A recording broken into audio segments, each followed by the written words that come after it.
Okay, just picture this. You've got two massive armies, right? They've been locked in this brutal war for years. Then, right in the middle of a huge battle, the sky just goes dark. The sun vanishes, and the soldiers, they're so terrified they drop their weapons and sue for peace. Now, it sounds like something out of a myth, right? But here's the thing. This story has a real, verifiable astronomical event at its very core. And at the center of it all is one philosopher who supposedly saw the whole thing coming.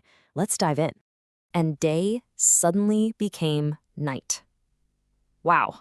Those are the simple, kind of chilling words from the ancient Greek historian Herodotus. He's describing a moment so absolutely wild, it was remembered for centuries.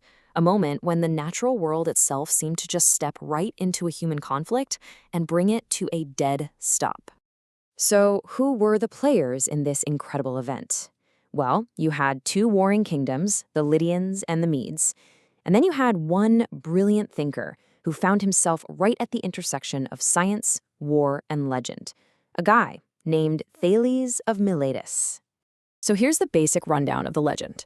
Thales, this philosopher from the Greek city of Miletus, he supposedly foretold that a solar eclipse was going to happen, and when it did, right smack in the middle of a battle in what's now Turkey, the Lydians and the Medes were so freaked out they immediately called for peace. It's this perfect story, you know? Knowledge triumphing over violence. But is it true? Well, this is where the story gets really fascinating. Because while the prediction part is up for debate, the main event, the eclipse itself, that is a scientifically confirmed fact. This isn't just a myth, it's a real historical anchor. Yeah, modern astronomers have actually calculated the exact date. On May 28th, 585 BCE, a total solar eclipse passed directly over that region of Anatolia. And that gives us one of the earliest fixed absolute dates in all of ancient history, all thanks to the predictable mechanics of the cosmos. Pretty cool, right? In fact, this whole event is so significant that if you go look it up on NASA's historical records, it's officially labeled the Thales eclipse.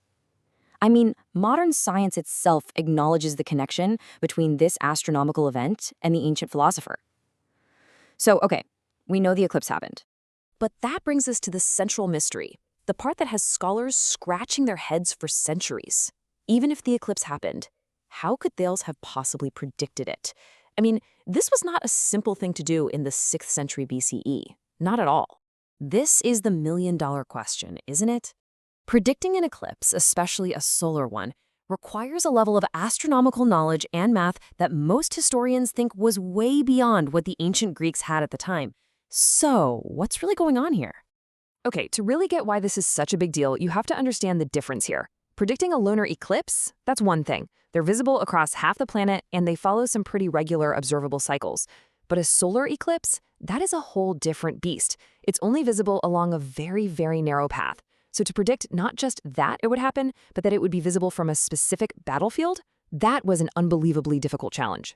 So, historians have come up with a few key theories to try and bridge the gap between the legend of this perfect prediction and the reality of ancient science.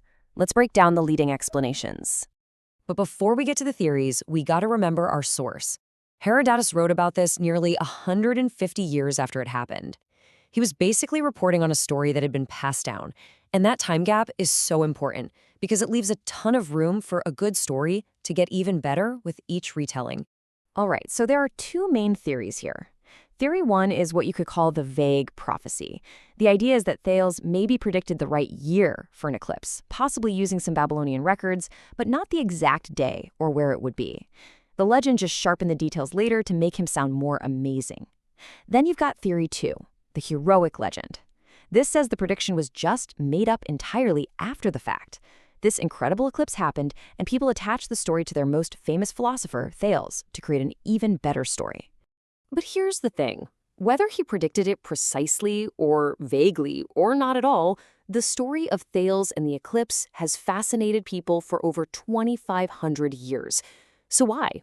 It's because it represents this hugely important moment in human thought. This is the crucial point, right here, this clash of worldviews. For the soldiers on that battlefield, the sky going dark was a terrifying omen. It was a sign from angry gods, something supernatural. But for Thales, at least in the legend, it was a natural phenomenon. It was something that could be understood, predicted, and explained with reason. This story really captures the dawn of that shift in thinking. And that is the legend's true legacy. It's so much more than just a cool story. It's a symbol of knowledge winning out over brute force. It's a perfect lesson in how history is this messy blend of fact and memory and myth. And most importantly, it marks the symbolic start of a new era. The moment we started looking for rational explanations for the mysteries of the universe, instead of just saying, the gods did it. So in the end, the story of the Thales eclipse leaves us with a really compelling question. We have the scientific fact, the eclipse of May 28, 585 BCE. We know that happened. And then we have the timeless legend of the philosopher who stopped a war. So which one, over thousands of years, has had the bigger impact on how we see our world? Now that's something worth thinking about.